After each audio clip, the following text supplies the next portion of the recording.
प्रधानमंत्री श्री नरेंद्र मोदी जी ने यह कबूल किया कि उनके पास मेरे खिलाफ रत्ती भर भी सबूत नहीं है। हम कहते थे ना, जब भी हमसे पूछा जाता था कि भाई ये कह रहे हैं 100 करोड़ रिश्वत ली, 100 करोड़ रिश्वत ली, वो 100 करोड़ कहां गया? 500 से ज्यादा जगह तुमने रेड मार ली, कहीं चवन्नी मिली हो, अठन्नी मिली हो, 1 रुपया मिला हो, कहीं हमने खर्च किया हो, कहीं कैश पड़ा हो, कहीं लॉकर में मिला हो, कहीं स्विस बैंक में मिला, कहीं चवन्नी नहीं मिली, तो पैसा कहां गया? इसका मन करेगा उसी को जेल में डाल दूंगा। और पूरे देश को मैसेज दे दिया कि अगर मैंने केजरीवाल को फर्जी केस में जेल में डाल दिया तो तुम्हारी तो औकात ही क्या है, किसी को भी पकड़ के जेल में डाल। इसी तानाशाही के खिलाफ लड़ रहा हूं मैं, और इस किस्म की तानाशाही अपने देश को बर्दाश्त नहीं है। भगत सिंह ने कहा था ना कि जब सत्ता तानाशाही हो जाए तो जेल जिम्मेदारी बन जाती है। सबकी जिम्मेदारी है जेल में जाना, इसके खिलाफ आवाज उठाना। माननीय सुप्रीम कोर्ट ने मुझे 21 दिन की मोहलत दी थी। मैं तहे दिल से सुप्रीम कोर्ट का शुक्रिया अदा करना चाहता हूं, बहुत बहुत। उन्होंने चुनाव प्रचार करने के लिए मुझे ये मोहलत दी थी। 21 दिन कल पूरे हुए। अब यहां से मैं सीधा तिहाड़ जा रहा हूं। ये 21 दिन मेरे लिए बहुत विस्मरणीय है। मैंने एक भी मिनट खराब नहीं किया। रात दिन 24 घंटे देश को बचाने के लिए प्रचार किया है।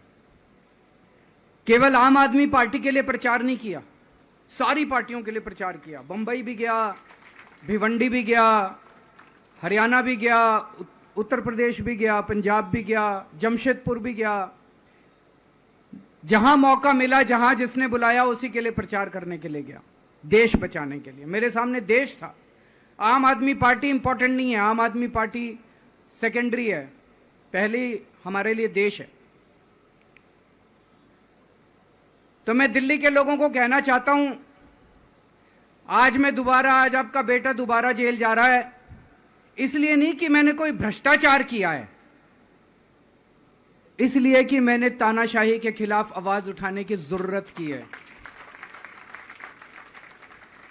इस प्रचार के दौरान एक सबसे बढ़िया बात यह हुई कि सारे देश के सामने प्रधानमंत्री श्री नरेंद्र मोदी जी ने यह कबूल किया कि उनके पास मेरे खिलाफ रत्ती भर भी सबूत नहीं है। हम कहते थे ना, जब भी हमसे पूछा जाता था कि भाई ये कह रहे हैं 100 करोड़ रिश्वत ली, 100 करोड़ रिश्वत ली, वो 100 करोड़ कहां गया?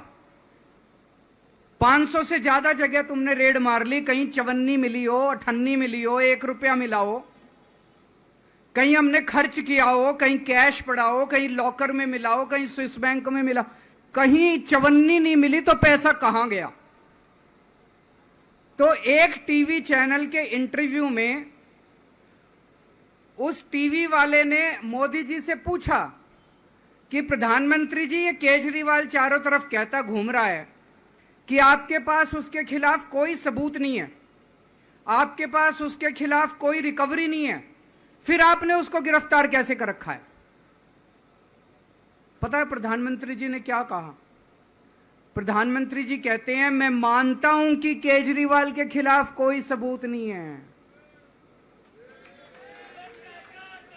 मैं मानता हूं कि केजरीवाल के खिलाफ कोई रिकवरी नहीं है, क्योंकि केजरीवाल अनुभवी चोर है।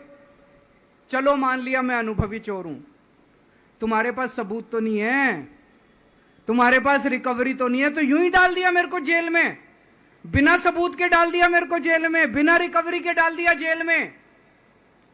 देश के इतिहास में 75 साल में सबसे ज्यादा बहुमत से आई हुई सरकार है। एक बार 70 में से 67 सीट, दूसरी बार 70 में से 62 सीट, 55% से ज्यादा वोट शेयर। इतने भारी बहुमत वाली सरकार के मुख्यमंत्री को आपने बिना सबूत के जेल में डाल दिया।